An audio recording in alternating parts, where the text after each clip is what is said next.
not the person who chases it, not the one who begs for it. Become the kind of person success can't ignore, because success isn't a destination, it's a response. It responds to who you are, not what you want. You can want more, you can dream big, you can even speak it aloud every single day. But if your character doesn't match your desire, success stays out of reach.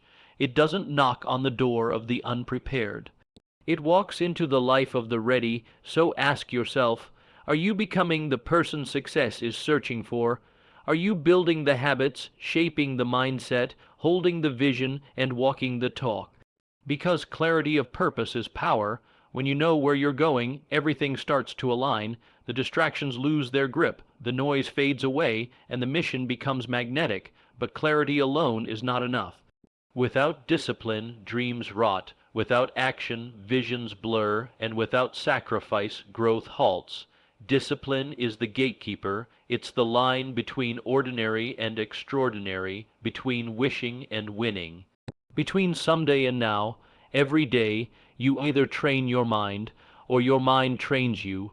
Every choice either builds the person you want to be, or buries them under comfort. Success isn't impressed by what you say. It's moved by what you do, when no one is watching, when it's inconvenient, when you're tired, unsure, and scared. That's when the seeds of success are planted, in silence, in solitude, in self-mastery. Look around you. Your environment is a reflection of your standards. If you tolerate mediocrity, it will multiply. If you raise your standards, your life rises with them. Cut the noise, distance from the doubters. Feed your mind with power, not poison, energy, not excuses, and then act, even when it's hard, even when it's slow, even when no one believes yet, because belief, when paired with action, becomes momentum. And momentum attracts opportunity, it attracts people, it attracts favor, it attracts results, but it all starts inside. Success does not come to the person who waits, it comes to the person who builds. Builds courage, builds skill, builds faith, builds grit. No shortcuts, no secrets, just steady, focused, daily effort. You become the magnet. By becoming the person who no longer needs success to feel worthy, but earns it by who they've become. So stop chasing, start becoming, because the person you become is the person success is already looking for. Success is not a thing you chase, it's not running from you, it's not hiding, it's not trying to avoid you. It's waiting for you to rise to its level. Chasing success is like chasing your own shadow. The faster you run, the faster it slips away, because success doesn't respond to speed, it responds to substance. You can hustle hard, you can grind all day, but if you haven't built the internal architecture, the world won't hand you the external results. You don't get rich because you want money. You don't become respected because you crave recognition. You don't get opportunities because you scream for them.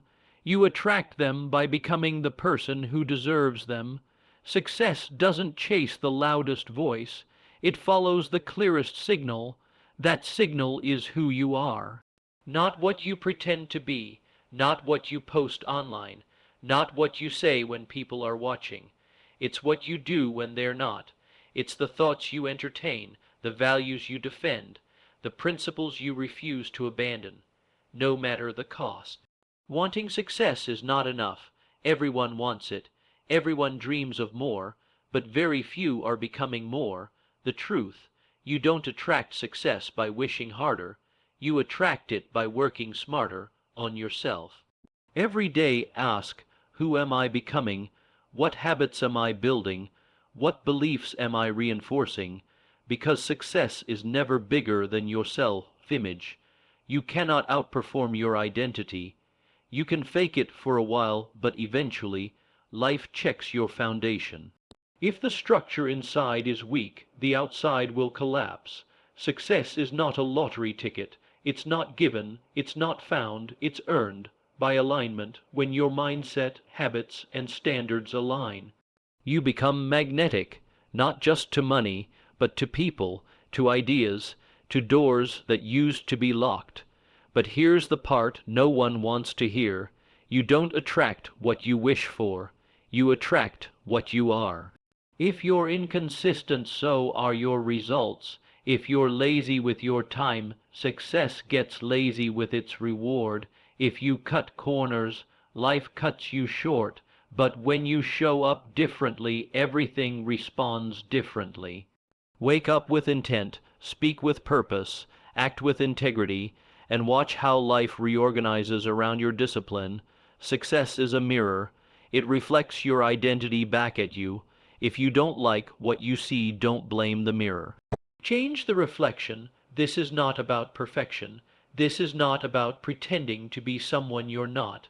It's about refining who you are, sharpening your thinking, elevating your self-respect, because the highest level of success requires the highest level of personal responsibility. No more waiting, no more hoping someone sees your potential. See it yourself, then build it. Get serious about your standards, raise your frequency, cut what drains you, keep what grows you, because once you step into the mindset of becoming, you no longer need to chase success. It starts moving toward you. You stop knocking on doors and start being the door people want to walk through. You stop searching for the right opportunity and start becoming the right opportunity. You stop trying to prove your value and start being too valuable to ignore. Success isn't about more effort.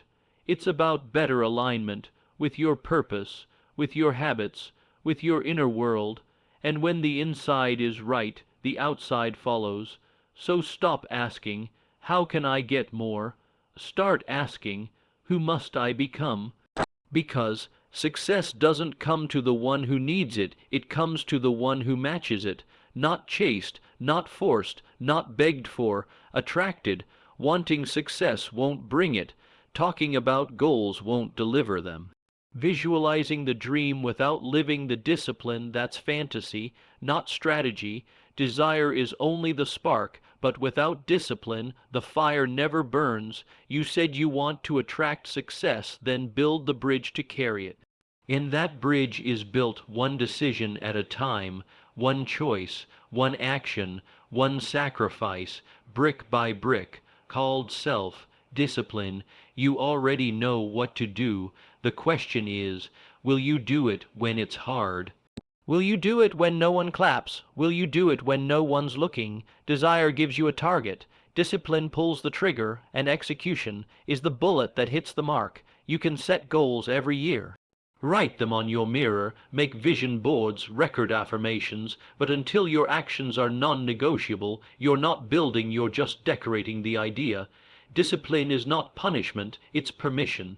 Permission to access the version of you that already has the life you want. There is no future version of you that's undisciplined, none, because the life you want demands more than wishful thinking, it demands consistent becoming. Success doesn't respond to one-time effort. It responds to repeated excellence, not perfection. Excellence, doing your best when it would be easier not to.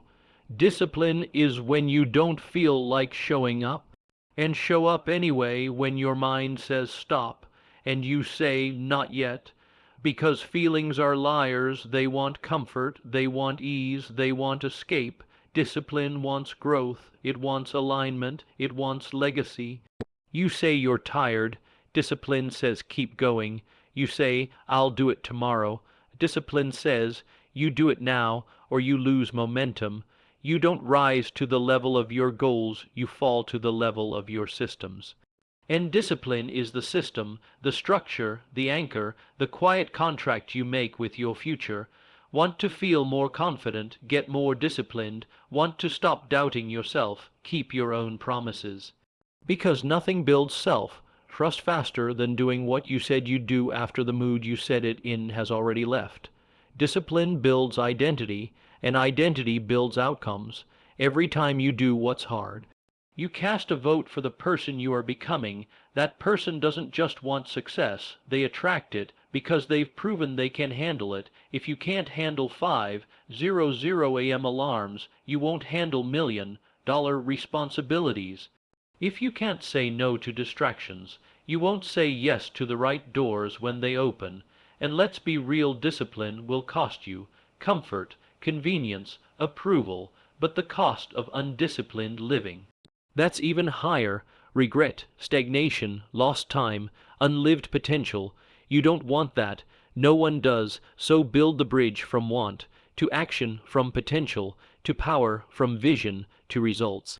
Discipline is how you cross it.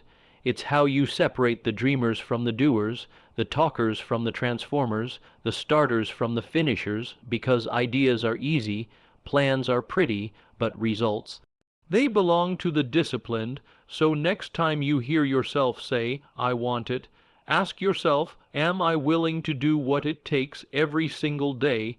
If the answer is yes, then get up, lock in, and keep building the bridge. Because success doesn't need more dreamers, it needs more finishers, more builders, more disciplined minds who can turn want into reality. Discipline shapes your habits, but your environment shapes your discipline.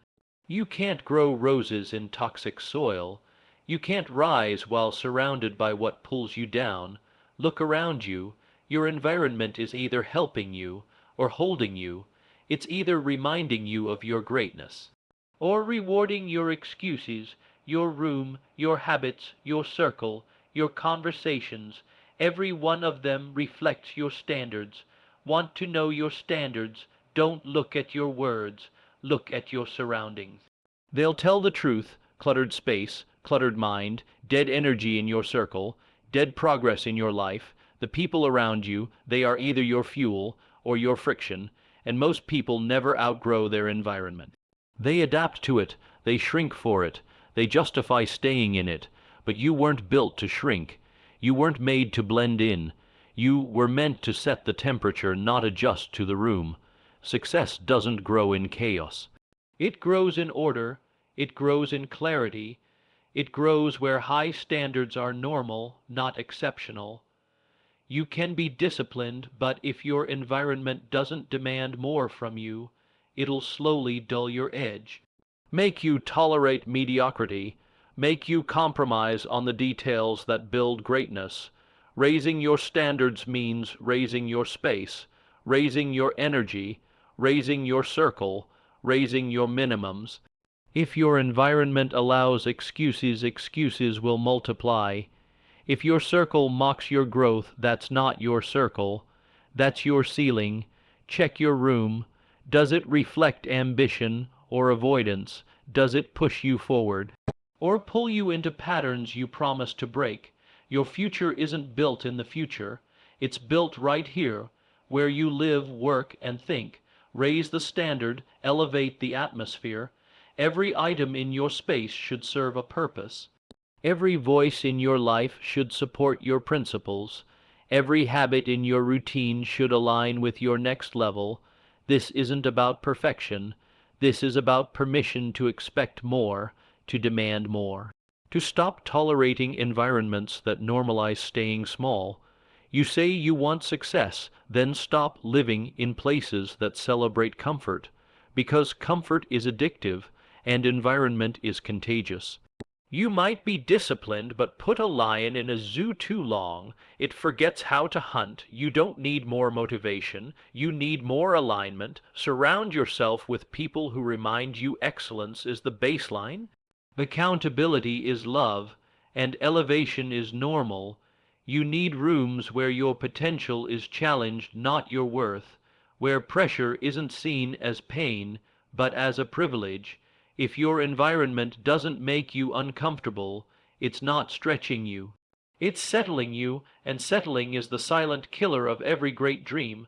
Odd at everything: who you talk to, what you consume, what surrounds you at 5 a.m., and what still surrounds you at midnight, because your space is not neutral. It's shaping your focus, it's shaping your energy, it's shaping your future. You don't attract success by being around average thinking. You attract it by standing in places that pull the best out of you. Even when it's inconvenient, build a space that reflects the future, not the past. Keep reminders of who you're becoming, not what you've survived, because success is sensitive. It doesn't thrive in noise. It doesn't grow where there's confusion. It doesn't stay where there's no demand for better. Raise the standard, and your results will rise to meet it, not maybe, every time.